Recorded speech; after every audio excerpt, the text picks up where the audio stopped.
High, welcome back to my channel. আশা করছি তোমরা সবাই ভালো আছো, আমিও ভালো আছি। রেডি হচ্ছি কারণ আজকের আমার খুব চাইনিজ খাবারের জানি না কেন ক্রেভিং হচ্ছে। তো আমার একটা ফেভারিট দোকান আছে যেখানে চাইনিজ খাবার এত টেস্টি বানায়, আমি আজকে সেই দোকানেই যাব। ম্যাঙ্গো থেকে আমি ফার্স্ট টাইম একটা টপ পারচেস করেছি রেগুলার ইউজের জন্যই। তো তোমাদের যদি লিঙ্ক লাগে তো অবশ্যই কমেন্ট করো। ভীষণই সফট অ্যান্ড ভীষণই কমফোর্টেবল এই টপটা। এরকম গার্ডার আমি দুটো কিনেছিলাম, একটা হোয়াইট আর একটা অরেঞ্জ কালারের। প্রায় 4-5 বছর আগেকার কথা, আমি ধর্মতলা থেকে নিয়েছিলাম। এই গার্ডারটা এখনও রয়েছে। আমি জাস্ট লিটারালি অবাক। নর্মাল সময় আমি কালো গার্ডার খুঁজে পাই না, পাওয়াই যায় না, উধাও হয়ে যায়, বাট এটা এখনও রয়েছে।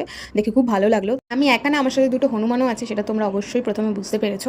না তোমার ভিডিওতে না, আমি আমার ভিডিওতে কাউকে নিতে চাই না।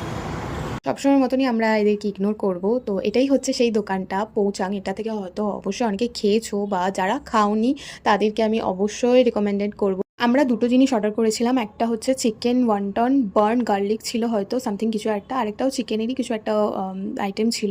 এটার গ্রেভিটা জাস্ট তোমরা দেখো, এটা দেখলেই তোমরা বুঝতে পারবে যে এটা কতটা স্পাইসি আর কতটা টেস্টি ছিল। তো তারপরে আমরা ডিসাইড করি যে আমরা একটুখানি ওয়াফলস খেতে যাব। আমি জানি না আমার সাথে এটা কেন হয় না, সবার সাথেই হয় যে আমি ভাবি যে আমি এটা খাবো সেটা খাবো, ওটা অর্ডার করবো সেটা অর্ডার করবো, কিন্তু আলটিমেট যখন আমি মেনু কার্ডটা দেখি তখন আমি আমার খাবারের কোনো কিছুই পাই না, আমি কিছুই খুঁজে পাই না। তখন আমাকে অন্য কারোরই হেল্প নিতে হয়। তো এবারে আমি অন্য কারোরই হেল্প নেবো। তো আমরা একটা কোল্ড কফি অর্ডার দিয়েছিলাম, আর একটা ওয়ালনাট উইথ আইসক্রিম, একটা ওয়াফলস কাইন্ড অফ কিছু একটা অর্ডার দিয়েছিলাম, আর একটা রাসবেরি ওয়াফলস ছিল।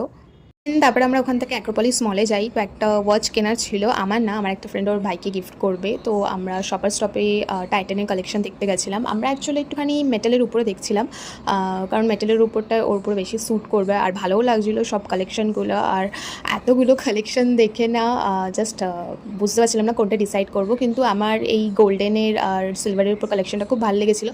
বাট এটা একটুখানি এজেড লোকদের জন্য ঠিক আছে। ও যেহেতু ওর অনেক অল্প বয়স, তো এগুলো পরলে ওকে এখন ভালো লাগবে না। তো ফাইনালি আমরা এই তিনটে ওয়াচ ডিসাইড করি, তিনটের মধ্যে আমরা একটাই নেব। তো ফাইনালি আমরা এটাই চুজ করি।